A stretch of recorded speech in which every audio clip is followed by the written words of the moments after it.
Hello and welcome to the Sunday Night Breakdown. Daniel Routledge and former Newcastle Eagles assistant coach Dave Forrester with you, capping off the weekend of the British Basketball League action. We're going to go through all of the games. Now, Dave, obviously there were some cup games on Wednesday night. We won't break all of those down, but not a great surprise to see three of the teams from the group of death making it all the way through to the semi-finals. No, it was quite comfortable as well.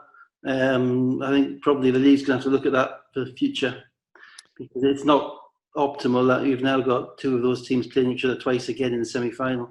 Yeah, I mean, that's the thing. They'll play, whichever of Leicester and Newcastle gets through to the final will have played 9 games to get there and 4 against the other one. But we'll give them a little slack, because when they drew those groups up, we didn't know if Glasgow were going to be able to play, didn't know if Worcester were going to be able to play. There was a lot of plates in the air at that point of time. But as you say, probably not optimal for either coach, certainly trying to come up with a new. And of course, they were awash when they played. Both teams won by 6 on the opposing floor.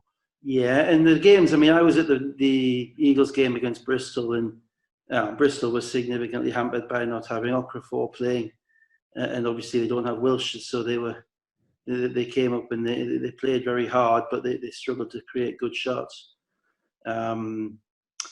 And Newcastle really shot the ball extremely poorly, but with the ability that they had to finish inside and the advantage of playing at home and getting out in transition, probably getting some cheaper baskets in transition than Bristol, it really wasn't a very close game. It wasn't a great game. It was a 20-point game going into the fourth quarter, and Bristol don't quit, and they didn't quit, and they came back. But there was never really any question that Newcastle were going to win that game. And obviously you had Leicester and Glasgow, and again, I think, Glasgow coming off an incredible win at Plymouth the Sunday before, but they played at Bristol, they played at Plymouth, and now they're back on the motorway and they're playing at Leicester, who are waiting for them in the quarterfinals. And Gareth played 45 minutes in that one in the Plymouth game, and I think he decided after a quarter of the Leicester game that game was 40 minutes in. So those 2 games I think were fairly straightforward, as most observers would have expected. And Plymouth doing a great job, by the way. I said we wouldn't break these down, but we might as well touch on that one. Plymouth doing a great job to bounce back. I think they took that momentum from the fourth quarter of the TV game the week before, and perhaps could have won that game, London pulling it out in OT. Yeah, absolutely. Well, Plymouth are just kind of going through that run at the moment. They won 5 out of the first 6, and now they've lost a couple of close games, and then the odd game that they haven't been there for, and suddenly they're finding where's the next win coming from. So that is tough. But no, they did play London very tough. But, going to Plymouth, man, it's tough. It's a tough place to win. Yeah, and great for Manchester getting through as the other team. We'll touch on that in a minute, because we're going to talk about London and Manchester from the league game on Friday night. But let's start with the Sky game that I was at on Friday. Leicester 85. Bristol 73. And one thing I think when you play Leicester is, if they make a high volume of threes, you're in big trouble. You're going to struggle to keep up with them. And I thought Bristol in the first quarter did a great job of getting Leicester hot, gave them some really easy looks. Leicester 6 of 8 for the first from the 3-point line in that first quarter, 34 points. And you spot them a 15-point head start, it's going to be a long way back. Yeah, the thing with Leicester is that they're really meticulous offensively. They get the shots that they want time and time again. And you have to know where those shots are, and you have to try and run guys off, and you have to know who it is absolutely you're not giving catch and shoot jump shots to.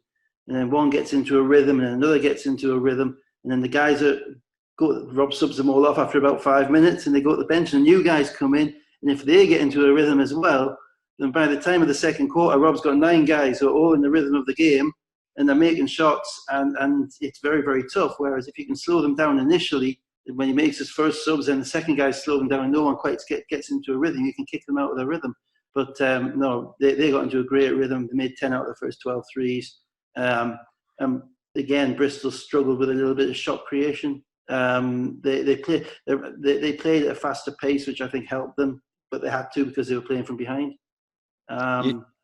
Yeah, Leicester's not the team you want to try and catch up, and it was one of those weird games where in the second half, it was always sort of 12, 14 points. And you're going, well, this isn't beyond the realms of possibility, but it was beyond the realms of probability that Leicester were going to give all of that up. Yeah, and that was the same as the game on Wednesday night at Newcastle. You know, the fourth quarter was, hang on, they could make a run, but you just never saw it coming, and it never came. But no, I mean, Leicester are very deep, very methodical, very meticulous. They don't make mistakes. That's the biggest thing about them. They don't give up dumb fouls. They get back in transition every time. They get good shots for their players where they want them.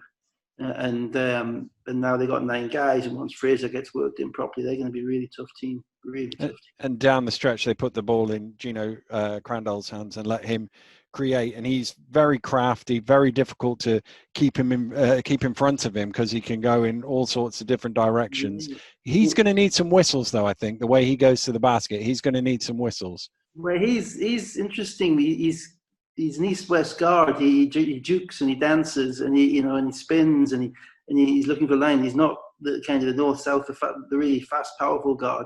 And I noticed at the end of the games, Rob's looking at playing him with Connor, which allows him to kind of play off the ball a little bit because he's not necessarily suited to just bringing the basketball up the court and going 1-on-2 or 1-on-3. He picks his spots, but what he is an extremely skillful finisher around the rim, or kind of 10 feet in. The knock on him is if he's going to make this 3, basically, because he wasn't a great 3-point shooter in college. And if he is able to do that, then it's difficult to see how teams are going to be able to guard him, because as soon as you send the second guy, then you can guarantee that, Nelson Henry or Jamel Anderson, they'll be crushing the boards and they'll be cleaning up on the offensive glass, even if he misses. But it's always interesting at the beginning of the season, working out who is going to be the go-to guy for teams, because it can change. But good teams need a hierarchy pretty quickly. And I think, all the guys at Leicester were saying he's our best player. So, the guys know. And so if the quicker they work that out, the better. And he's just going to have to do all the things that Baby rookie does, and learn to work with the refs and learn to work with the schedule and learn to work with the coach. And then he might be their leader. Yeah, nobody read the scout report on Nelson Henry. Never missed a 3 in his BBL career now. 2 for 2 from behind the arc. But if you've got 1 second to go in the shot clock, I don't think he's getting that shot off. I don't care whether he's never made one in his life. 1 second, you're a defender. You've got it up in front of you. Get in his face. That should be a block shot. But anyway, yeah. So let's move on to the game down in London against Manchester. And this was a real wow for me, because I'm obviously doing the commentary, and I thought, I'll just see what the score is. And I look in the first quarter, and Manchester, I think they were up 17 at one point. They just came out of the blocks flying. Yeah, London. I would say that's a surprise, but that's what happened the week before against Plymouth on Sky. Plymouth were up 15 or 16 in the first quarter, and London clearly have a switch, which they are able to hit. The question is, when they come up against more fully formed teams who've been together for longer, whether or not that switch will be enough to get them out of trouble. You can't, Manchester play up and down. They're giving up 90 odd points a game. So in a scoring race, you'd expect London to win. And obviously Dirk Williams produced Dirk Williams' game. Justin wasn't playing, so there was more shots to go around. Dirk made 9 threes. And when Dirk gets going, a hand up just isn't enough. You've got to basically either stop him touching the ball, or you got to run him off the ball and hope your help defense is going to be there, so he's not going to posterize the helper. And I'm not sure that the Manchester guys would have necessarily understood that. Sometimes it takes it to happen to you before you understand just how good a shooter you're playing against. But Manchester are, they are the apocryphal, BBL kind of talented rookie team. They're up and down. They got guys sometimes in the same quarter, sometimes in the same game. You look at sometimes you think their transition defense is horrible. And you look at times that, Brady's getting every rebound and challenging every shot. They have to stay together. That'll be the big thing for them. If they're able to stay together as a team and as a group, they'll be competitive. I think the interesting thing, I was going to mention it in the game they played today as well, is that they seem to find the hot guy and then just ride him for as long as they can. They've got a lot of streak scorers and actually, and they're quite happy to defer to whoever that is at any one time. You talked earlier about a hierarchy. They sort of wing it almost because they've got streak scorers. Yeah, well, there's not much extra passing. We always say, make the extra pass, make the pass. But these guys are better scorers and passers, and they're comfortable. So if they get the ball in their spot, that's not a bad thing. The difference, but it's Lyle Hexam, I think, had 25 points and 15 rebounds a game before, and at London he was, I think, almost basically scoreless. Yeah, maybe 1 point. Yeah, that's the up and down you get with having a young team. They don't necessarily have the ability to produce it relentlessly night in, night out, because it's not one game a week. It's 2 games or 3 games a week, and that's tough to get yourself up for. But they're one of those teams that they have enough scorers whereby they're going to remain in a game. Yeah. The question, how high it takes them will depend upon all the other little things. The defense, the transition, the not fouling. The discipline as well. The discipline. I mean, I think, do they have 4 technical fouls in that game? And that's a thing that's come back. They need to take that out of the game. Well, absolutely, and it's another one of those adjustment points. You go down south, the referees are different. Yeah. And that's not good. That's not bad. That's not a criticism. It's just the reality of it. You have to understand that the game is called slightly differently. There's a little bit less room for conversation and emotion, and you may get that to you a little bit quicker. And sometimes the players don't understand that until it happens. The other point I wanted to pick up on before we moved on, from a Lions perspective, Ligon's 3 for 18 in the last 2 games, which is unusual for a guy that shoots the ball really well. I'm assuming that's just a little blip for him. But we talked all about Lions' depth and how many options they have, even beyond the 12 names on the score sheet, and yet 10 points off the bench for them, and 7 of them came from one player, Joe Ickenwin. Well, it seems a bit counterintuitive, doesn't it? It does, but depth is. Every fan in the world likes their team to have 100 players. So who's good, he's good. But there's still only 200 minutes. Yeah. To go around, and it's finding the 5 that work together best on the court. And if you're only playing 1 game in 3 and you're only getting a spot here and there, it becomes very difficult to get yourself into a position where you're coherent and cohesive with the rest of the group. So this is why ultimately, where Rob is at Leicester with 9 guys is just about right. And while they're all healthy, if 3 of them get injured, then you prefer to have the squad. But 9 guys is just about right. Liggins, I don't know. He played 256 games in the NBA. Is he going to be getting up for a Friday night game in an empty gym against Manchester? A lot of it is mental. We saw that in the first game they played against Plymouth on Sky. They weren't there for a quarter, and then Liggins said, "Hang on a minute. The game starts now," and dropped a few threes, and the defense picked up, and they were scary. And then they were scary in the third quarter, and then they threw the game in the fourth quarter. So they're very up and down. They really should win any single game, but whether they're going to be able to win enough games to win the league, which is probably going to take 25 or 26 wins out of 30, I'm not sure. At this point, I think he needs probably more consistent rotation, because they've already got 1 loss. Yeah, I mean, as you, I think scary is the word I would use as well. That second and third quarter in the Plymouth game the week before, you just go, wow, his team putting on 35 points in a period, and they can just do that. Without trying, without trying, without taking a bad shot, without someone getting ridiculously hot, just creating off their defense, just playing at a higher level. Yeah. So let's move on to Newcastle Worcester then. Eagles 88, Worcester 75, 28-15 second quarter, pretty comfortable. Wolves essentially a 6-man rotation. You've got NBA playing 40 minutes, Bouknick 39 minutes, Elan 35 minutes. They need more bodies. They haven't got them in yet. Until they get them in, they're going to struggle. It was tough watching them, to be honest, because they were disciplined. They were coached. Bouknick is clearly enjoying running the team, but it's just so hard. He has to work for everything. I think he was 7 of 20, 7 of 21. He always looked in control, and he ran it well. And Matthew Bryan and Jordan Williams, ran down and they ran up, and they have to go 94 feet every time to get from block to block. But it's tough because every time they miss a shot, then there's Maxwell throwing it to Fletcher, who's throwing it to Edwards, and there's a layup at the other end, and they all got to get back.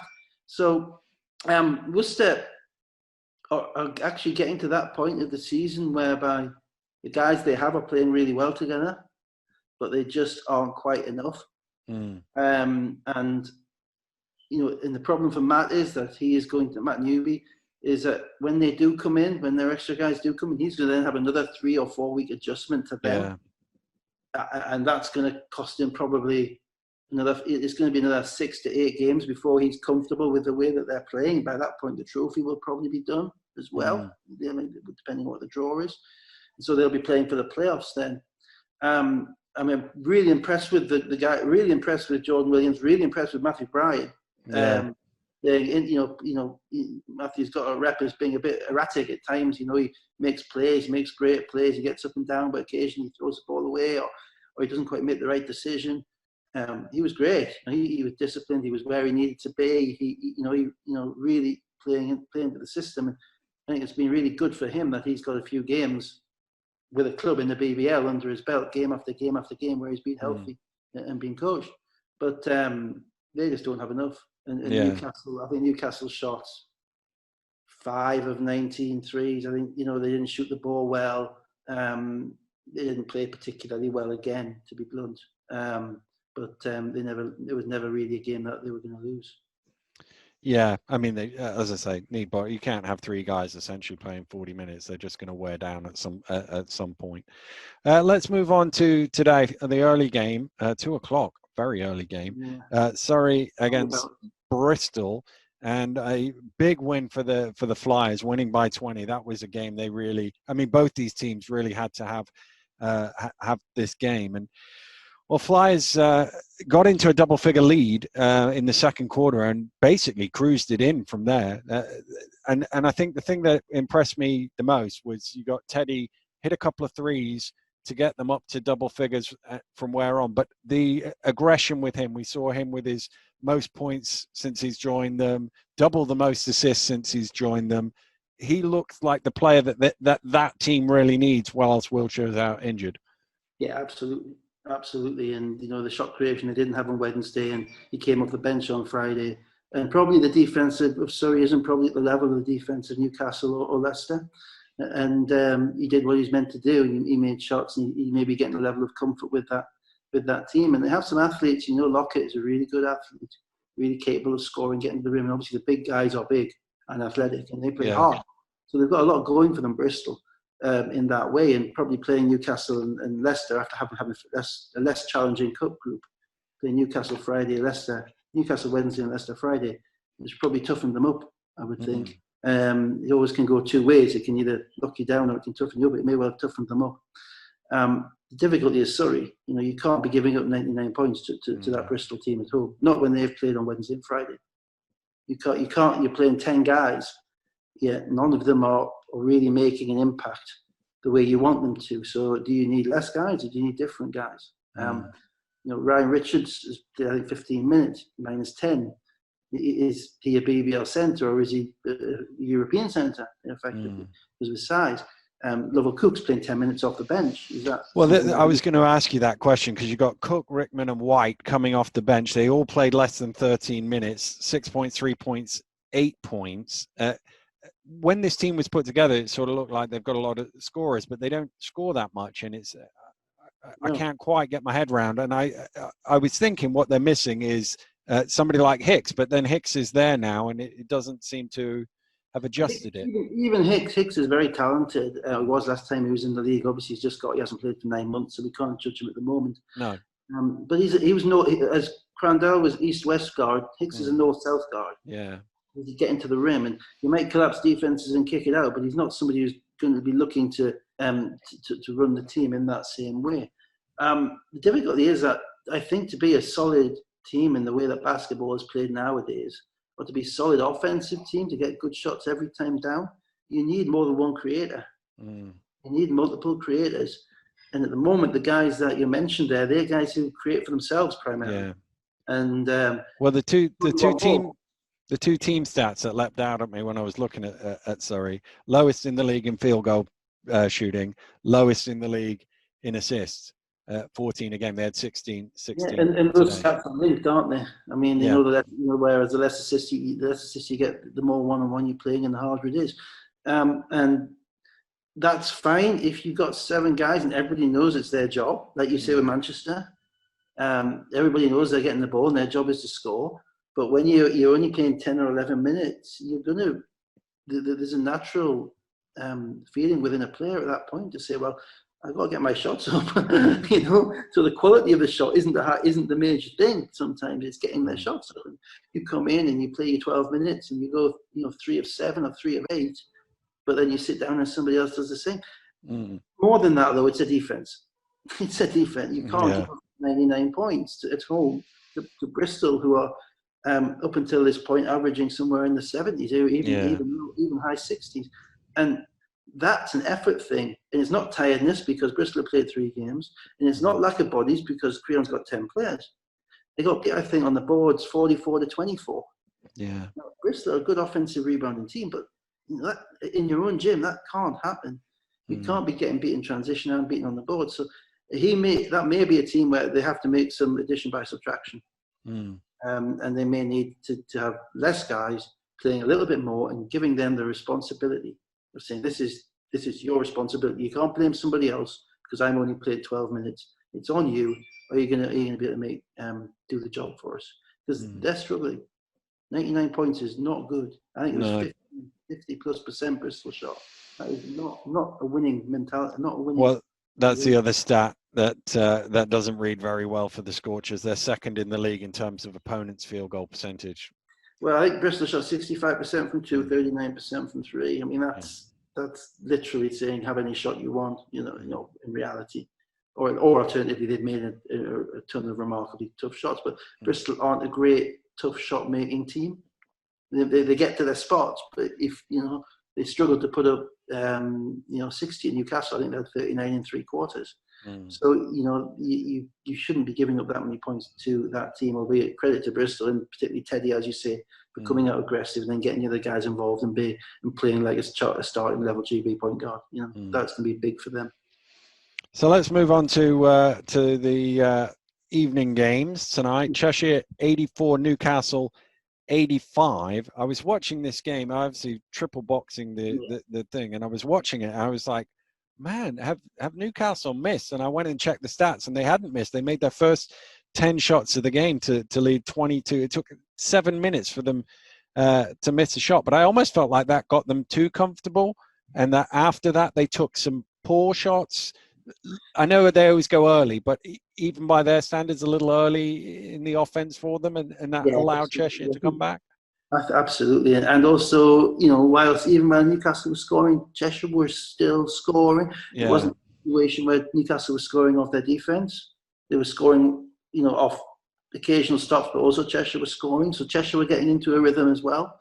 And when you get into that situation, it is. I mean, I think the first 4 minutes, Fletcher had 5 assists. He was just throwing the ball anywhere and again, dunks and threes and whatever. But that can lead you to getting comfortable. And Newcastle still have some issues with their rotation. They've got to kind of figure it out. They lost Fluger for 3 weeks around the GB break with a concussion and a knee injury, and he's only just really coming back. They've got 7 guys, and then you also have kind of Leicester and Matthew and Sayers. So there's a little bit of duplication there, and Ian has to work out, I think, exactly the best time to use all of them. And so that can cause some issues when the bench comes in. And Cheshire were playing with the 6 players, basically. And because they were down, I think Sorrells Tyson wasn't playing.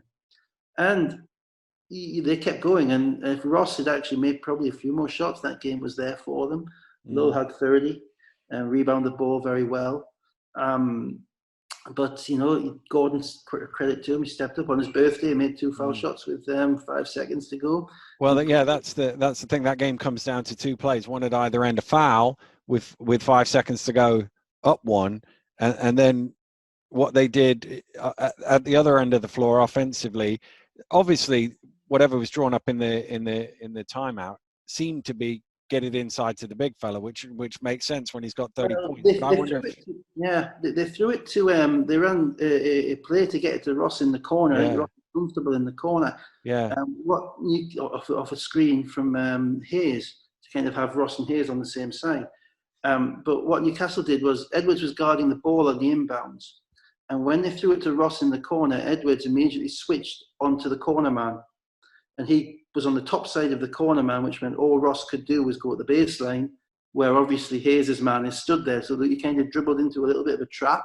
And all he could then do was to throw a lob. And after that, it was anybody's ball. So Newcastle, by switching the inbounds, they blew that up quite well. Little things like that make a significant difference. But that was a critical game for Newcastle because the difference between being 3-2 with 2 losses not coming against Leicester or London, and 4-1 with Glasgow and Manchester to come next week is a massive one. The first 10 games are so important, and if you're anything worse than 7-3 after the first 10, you're not going to win the league, or history would say you're not going to win the league. So that was an absolutely massive win. Cheshire, I think, are going to be a tough out in that gym specifically because they got 2 guards in the game, and they got a couple of big guys who are going to finish. So their season will possibly come down to health and depth. Though, as you say, those are the games that historically Newcastle win in that situation. They find a way. It's all about it's about getting the stop. You have to get the stop. Ultimately, the team that wins the league, and you say historically Newcastle win, but I would go as far as saying historically whoever wins the league wins the league. Yeah. So Leicester have done the same. London have done the same. It's coming out. The difference between 22-8 and 25-5 can be 3 possessions. Yeah. It's interesting because we touched on London earlier, and they've been a bit matrix in the last couple of weeks, dodging bullets left and right. And actually, there's part of you go, well, this team isn't as dominant as we thought, but then actually, those are the games that the league champions do win, even if they're not at their best. Yeah, well, it's the ability to win games when you're not shooting the ball well. That is it. You cannot play 30 games all over the country and shoot the ball well in every game. To have the ability to win scrappy games, to win ugly games.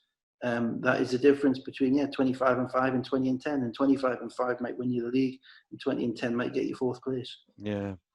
So let's move it on to Glasgow, Sheffield. 78-96. The Sharks took it. No Queddy for the Rocks. We talked about Worcester being short-handed. Glasgow didn't have very much in the first place. They lose a player out of that. They've got even less. Help is allegedly on the way, according to Mark Woods on Twitter. But that's until it gets there, it's going to be a hard slog for the Rocks. Yeah, absolutely. I mean, Gareth gets a coach of the year vote simply for that win in Plymouth. To go down there, play at 3:00 in the afternoon, having played at 7:00 at Bristol and being destroyed with a bunch of young guys who are really thinking what's going on, and then to play 45 minutes. To build his team, and I recognise that from a certain guy I used to be close to. To say, oh, stuff this, we're not going to lose that way. If we're going to lose, we're going to go down my way, and I'm going to do it from the front. And that win was, even to come down from 17 to third quarter was incredible. But there's only so often you can do that. Yeah, into that pot. That well is not very deep. Not at all. And Sheffield are a very functional, systematic, efficient team. They will beat what is in front of them by doing what they do. And Quady actually is the one guy who can kind of loosen the Rocks up and make some shots from the 4 position or the 5 position, which kind of loosens the defense up. But they are, an American guard, an American forward away from being competitive. And Gareth, he's surprised me. I say surprised me, that's wrong. He's not surprised me in how he's run the team and how they've been as competitive as they have with him. But I don't think their talent level was as good as he's shown.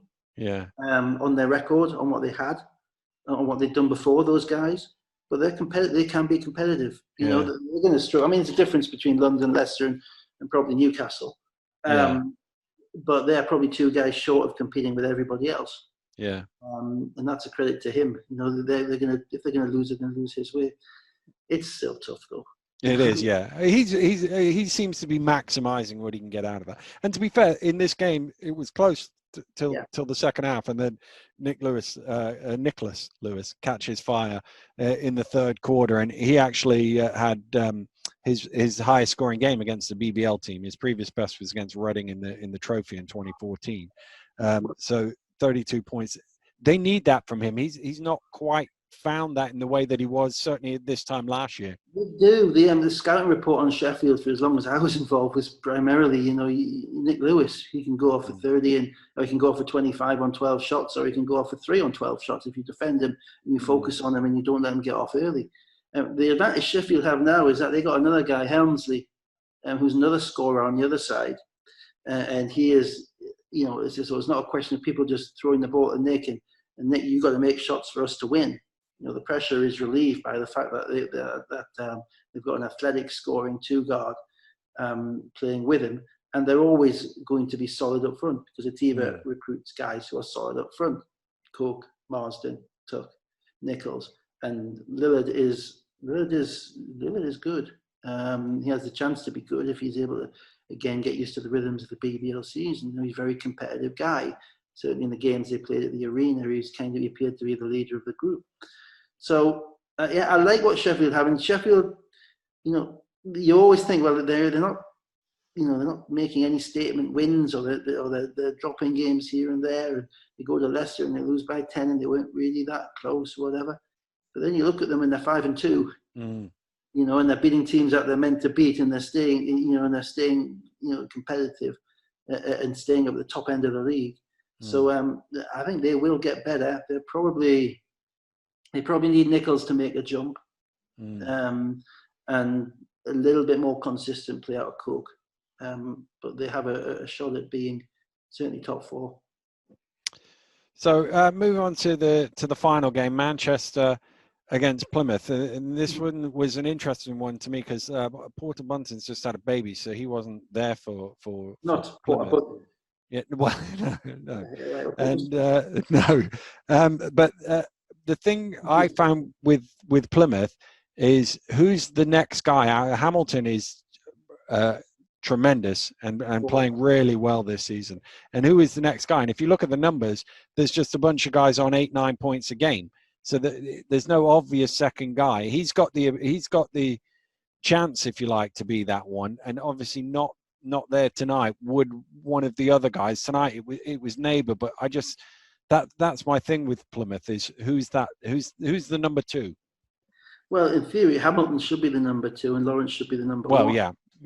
But PJ seems to be quite despondent about when it is they're going to get Lawrence. They're going to review it, I think, at the end of the Christmas period. But they're probably 10 games into the league season by then. Yeah. Over the season, that's really tough.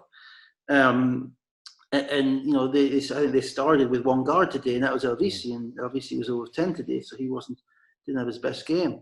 And then you look at all the other guys who've provided kind of little bits. Beastie can shoot the 3. Sentence is kind of the baby rookie who's playing. He was great one game. He might drop 15 points in 12 minutes. Then the next game, you kind of don't really notice him. And the big guy, obviously, is a defensive presence, not an offensive presence. So they don't have any real room for maneuver. They don't have any margin for error at this point with that group. And, I think they've lost 3 games now. They're 2-3. 2-3, yeah. To be honest, Newcastle really should have beaten them down there. Newcastle missed 21 threes in a row and lost by a point. Yeah. So they could be 1-4. They won the game. Credit to them. So 59s were pots and pans, etc. Yeah. Doesn't really matter. But ultimately, the games are coming thick and fast, and their roster isn't quite standing up to them. But that's tough because they played London, and they played London again. And they dropped the game against Glasgow, which must have been an absolute killer to take. And then suddenly they're on the road to Manchester to play against a team in that gym who likes to shoot the ball and jump up and down. Up and down. And who've had who are coming off a great win against Surrey in the week. So that's the BBL. It's tough. Yeah.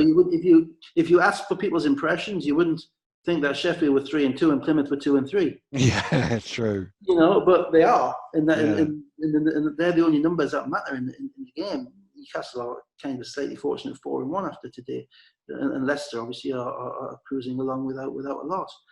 So I think they're a little bit like Worcester. They have a little bit more depth, but their games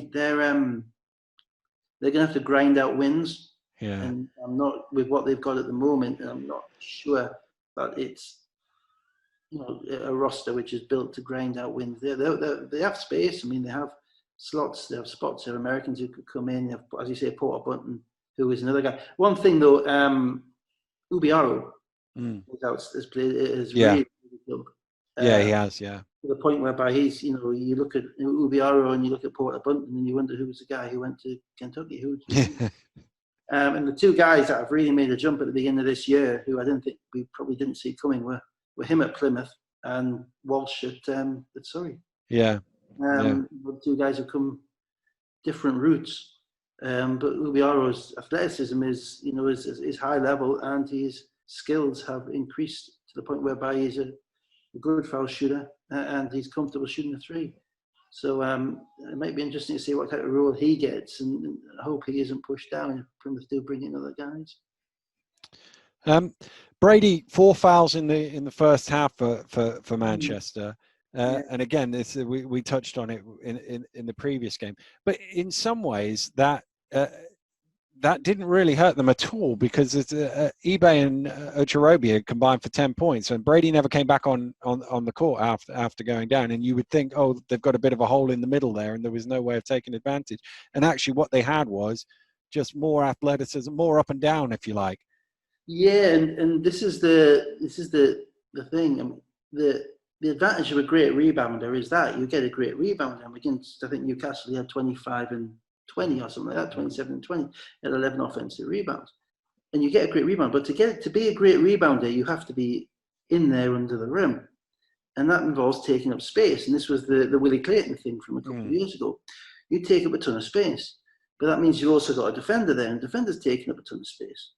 So that takes away the driving lanes for the guys on the perimeter to get to the rim. So today, Jordan Whelan, who is as athletic and as skilled a driver of the basketball, especially going to his right, as there is certainly amongst the British guys in the league, has gone off for 20, 25 points. 25 points, yeah. Because there's no big guy guarding Brady who's able to stand next to stand and fill in the lane. And Hexham, who is your stretch 4, is also gone off because there's more space. So, sometimes the rebounding numbers, it's a great advantage to a player to have a player who can do that when you need it, but sometimes it doesn't always help. It's great that he gets them, but maybe you make more shots, particularly offensively. You make more shots if he's not there in the first place, and you can stretch the floor. It's the argument between the power 5 and the stretch 5, and it'll go on forever. And there's never a right. No, there isn't. There isn't. So just before we finish, that sort of question on Manchester, I think as they came through that group, everybody went, well, but they were in the easy group, and Cheshire had no team through the thing. And is this team for real? What do we make of them? And then within a couple of days, they've come close to beating London in London, and they've beaten Plymouth relatively comfortably in that fourth quarter. They kept them at arm's length. What do you make of Manchester? Their talent is for real. There's no question about that. And Danny's not playing too many guys, so they're getting the chance to play together. He's Ulf's been hurt, I think, because he's not played the last few games, and he'll be an extra body for them as well. And there is nobody on that team you can look at and say, okay, he can shoot. I don't mind letting him shoot the basketball. Yeah. Their issue will be affiliation to the league, and to how all the guys blend together, stay together, and how they get used to playing game after game after game. At the moment, they are the archetypal BBL young team: win one, lose one. Play fast, score lots of points, make lots of shots, lots of up and down on the bench, and Danny has to control that and to get them to the next step. So the talent is there. The next level is going to be togetherness, closing out close games, and not relying on someone to go off. I think what they did at London was impressive. Even what I say about London and their first quarter defense, they had 35 points in the first quarter, so they came ready to play. And when those guys come ready to play, they're clearly a serious team. the week before against Newcastle, they were at home. They weren't really ready to play. They gave up a ton of transition, despite the fact that, you know, everybody knows that Newcastle are going to run the ball back down your throat. And it's that kind of attention to detail which is going to control their destiny. I think they'll make the playoffs. They have to make the playoffs with the talent that they have. And the cup semi-final will be interesting, because I don't imagine many of those guys will be used to two-legged basketball. No. And if they ever get Hexham and Brady going off in the same game, watch out. Yeah. Watch out. Yeah. Well, I suppose that's the other thing, talking about how, you know, it's like whoever's hot at the time, as you say, if they get that game where they're all going, and it could be in a cup semi-final, you never know. Yeah, it's one thing that we never talk about and people don't talk about. Anything like enough. It all comes down to the quality of the defense and the attention to detail in relation to guarding people, and the will to guard them, to say that, oh, this guy is not going to score on me today. And when you get into those close games, when you get into those big games, it's that team, the team that is able to do that, which will win, because they will take away more of the other team's stuff than the other team do of their stuff. And so kind of the path to being quite good in the BBL isn't that difficult. It's not easy, but it isn't that difficult. But the path to the next step, which is winning stuff, it's vertiginous. It goes, it's the last 3,000 feet of Everest. Because everybody can get to base camp, but but after that, the attention to detail and the professionalism that's required, and the understanding of what you're coming into, is critical, and that's what they haven't got yet. And no one can expect them to get that. And unfortunately, you can't kind of plug it into players. You can't just tell them. It doesn't work like that. They have to see it. They have to be around it. They have to be in that environment. And then as clubs, you have to establish which of those guys have got that factor in them to understand and to take that away and make them better, and do everything you can to keep onto them for future years. You know, so I think Manchester are kind of building for next year as much as this year. This year, I think Jamie would say is anything they get is a bonus for them. Anything they get is an advantage for them. The cup semi-final is great, and I'm sure they are aggressively, trying to win every game they can. But all the things that they're putting in place. They're a new club. He's put new housing, new food, players, all of that stuff. That takes time to work out which are the guys that you need and which are the guys you can rely on, and which are the guys you can coach and who are going to listen. So yeah, they're good. They're fun to watch. Yeah, they are fun to watch. Definitely fun to watch. And it'll be great, and they'll be great with fans in. I know people. Yeah. You said by everybody, it'll be great with fans. It'll be great with fans. But in that gym, because it's a new BBL gym, with a history of basketball in Manchester, with that team who are making enough noise on the sideline for half a frame, they will be.